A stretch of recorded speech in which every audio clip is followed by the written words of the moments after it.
বঙ্গোপসাগরের পেটে জন্ম নেওয়া ভয়ঙ্কর দানব দেখিয়ে যাচ্ছে তার শক্তি। ভয়াল গর্জন তুলে উপকূলে তাণ্ডব চালানোর পর এটি এখন অবস্থান করছে স্থলভাগে। এর প্রভাবে আকাশ ছেয়ে গেছে কালো মেঘে, অঝোর ধারায় ঝরছে বৃষ্টি, ফুলে ফেপে উঠেছে নদ নদী, ঢেউয়ের তোড়ে কাঁপছে তীরবর্তী জনপদ, পানিতে তলিয়ে গেছে অনেক এলাকা। অশুভ বার্তায় আতঙ্কে দিন কাটাচ্ছে মানুষ। বঙ্গোপসাগরে সৃষ্ট গভীর নিম্নচাপটি বৃহস্পতিবার রাতেই উঠে আসে স্থলভাগে। স্থল গভীর নিম্নচাপে পরিণত হয়ে শুক্রবার সকালে এটি অবস্থান করে ঢাকা ও এর আশপাশের এলাকায়। আবহাওয়া অধিদপ্তর জানিয়েছে এর প্রভাবে শুক্রবার দিনভর ঝরবে বৃষ্টি। আগামীকাল শনিবারও দেশের বিভিন্ন স্থানে বৃষ্টি হতে পারে।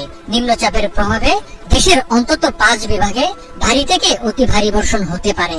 গভীর নিম্নচাপের পরবর্তী সময়ে সক্রিয় মৌসুমী বায়ুর প্রভাবে এ বৃষ্টি হতে পারে। আবহাওয়া অধিদপ্তরের সতর্ক বার্তায় বলা হয়, বৃহস্পতিবার রাতে ভারতের পশ্চিমবঙ্গের সাগরদ্বীপ ও বাংলাদেশের খেপুপাড়া অঞ্চলের মধ্য দিয়ে নিম্নচাপটি উপকূল অতিক্রম করে দেশে প্রবেশ করে। পরবর্তীতে এটি স্থল নিম্নচাপে পরিণত হয়। এটি ধীরে ধীরে আরো দুর্বল হয়ে উত্তর থেকে উত্তর পূর্ব দিকে এগোতে থাকবে।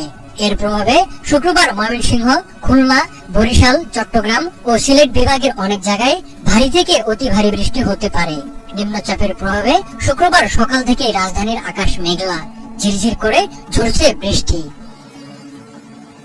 বৃহস্পতিবার রাতে আবহাওয়া অধিদপ্তরের বিশেষ বিজ্ঞপ্তিতে বলা হয়, বঙ্গোপসাগরে সৃষ্ট গভীর নিম্নচাপের প্রভাবে উপকূলীয় এলাকায় প্রবল দমকা হওয়া ও অমাবস্যাজনিত বায়ুতাড়িত জলোচ্ছ্বাসের আশঙ্কা দেখা দিয়েছে।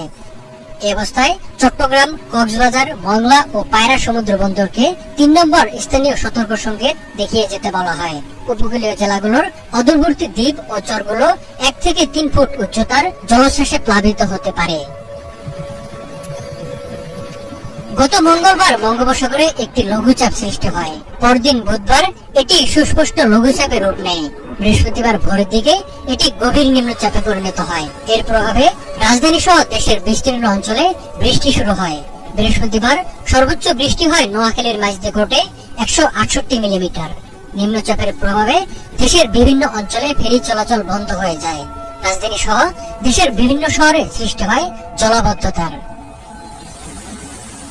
দেশের দক্ষিণাঞ্চলের বিভিন্ন জেলায় ভারী বৃষ্টি ও জোয়ারের পানিতে জনজীবন বিপর্যস্ত হয়ে পড়েছে।